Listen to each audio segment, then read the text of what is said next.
Breaking news చూస్తున్నాం. Trainee IPS అధికారి ఉదయ్ కృష్ణారెడ్డి మృతి కేసు దర్యాప్తులో భాగంగా లభ్యమైనట్లు చెబుతున్న సూసైడ్ నోట్లోని వివరాలు వెలుగులోకి వచ్చినట్లు సమాచారం.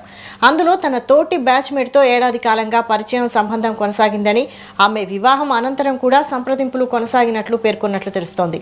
అలాగే ఆమె తనంతట తానే తన గదికి వచ్చిందని కూడా ఆ నోట్లో రాసినట్లు దర్యాప్తు వర్గాల సమాచారం. అయితే ఈ వివరాలపై అధికారిక దర్యాప్తు కొనసాగుతోందని, వాస్తవాలపై పోలీసులు ఇంకా పూర్తి స్థాయిలో నిర్ధారణ చేయాల్సి ఉందని అధికారులు తెలిపారు. దీనిపై మరిన్ని అప్డేట్స్ మా ప్రతినిధి అక్రమ్ అందిస్తారు. అక్రమ్.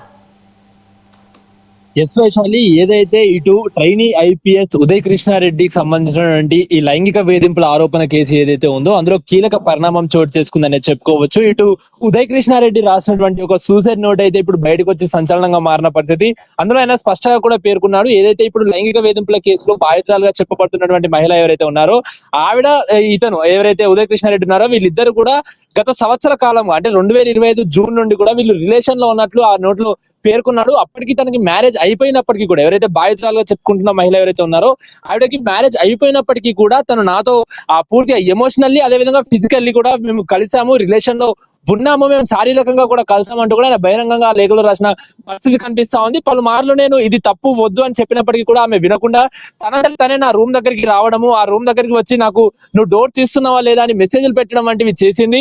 ఆ నేపథ్యంలోనే ఈ జూలై 9వ తారీఖున కూడా వచ్చి నా దగ్గరికి వచ్చి బలవంతంగా కూడా నా దగ్గరికి వచ్చి ముద్దులు పెట్టడము, అదే విధంగా నన్ను కౌగిలించుకోవడం వంటివి చేసింది. నేను అవన్నీ కూడా వీడియో రూపంలో రికార్డ్ చేసి ఇదంతా తప్పు అని చెప్పడానికి, తనకి గుణపాఠం చెప్పడానికి మాత్రమే నేను తన భర్తకి అయితే ఈ వీడియోలో అవన్నీ కూడా పంపించాను. సో ఆ నేపథ్యంలో ఆ కోపంతో కూడా ఆ మహిళ కావాలనే నేను ఆవిడ్ని ఏదో లైంగికంగా వేధిస్తున్నట్లయితే ఒక తప్పుడు కేసు పెట్టింది. సో ఆ నేపథ్యంలోనే నేను ఎంతో ప్రాణంగా ఇష్టపడుతున్నటువంటి ఐపీఎస్ ట్రైనింగ్ కూడా దూరం అయ్యే పరిస్థితులు ఉన్నాయి కాబట్టి నేను సూసైడ్ చేసుకోవాలని అనుకుంటున్నాను అంటూ కూడా తను ఆ సూసైడ్ నోట్ లో అయితే పేర్కొన్న పరిస్థితి కనిపిస్తా ఉంది. అదే విధంగా అందులో కొంతమంది కీలక వ్యక్తుల పేర్లు కూడా రాసిన ఎవరైతే ఉదయ్ కృష్ణారెడ్డి ఉన్నారో ఖచ్చితంగా వీరిపై కన్నా చర్యలు తీసుకోవాలంటూ కూడా కోరుతున్నాడు. ఎందుకంటే ఇప్పటి వరకు మనం కేవలం ఇటు ఆ మహిళ ఎవరైతే బాధితురాలు ఉన్నారో, మహిళ ఐపీఎస్ ట్రైనింగ్ గా ఉన్నటువంటి మహిళ ఒక బాధితురాలుగా చూసాము. అదే విధంగా ఆవిడ చెప్తున్నటువంటి వర్షం ప్రకారం అత్తాపూర్ పోలీస్ స్టేషన్ లో ఇతను గత కొద్ది రోజులుగా కూడా అయితే ప్రైవేట్ వీడియోలు చిత్రీకరించడము, మహిళవి అదే విధంగా కత్తులతో చుట్టుపట్టుకొని కూడా పూర్తిగా కూడా ఎక్కడికక్కడ బెదిరించడం ఇవన్నీ చేశారు. కాబట్టి కూడా ఆవిడని అత్తాపూర్ పోలీస్ స్టేషన్ లో కంప్లైంట్ చేసిన పరిస్థితి. సో దాన్ని పూర్తిగా కూడా ధీటుగా చేసి అదే విధంగా ఇతను కెరీర్ పై చెప్పబడుతుంది అంటూ కూడా పశ్చాత్తాపడి అతను సూసైడ్ కి పాల్పడ్డట్టు కూడా మనం ఉదయం నుంచి చూస్తున్నాము.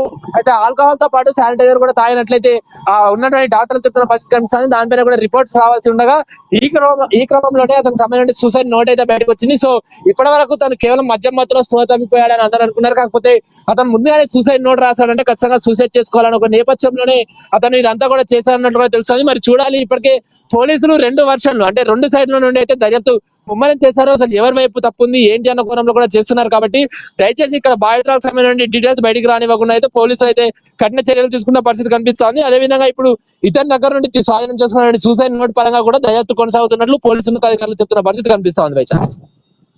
Okay, thank you Akram.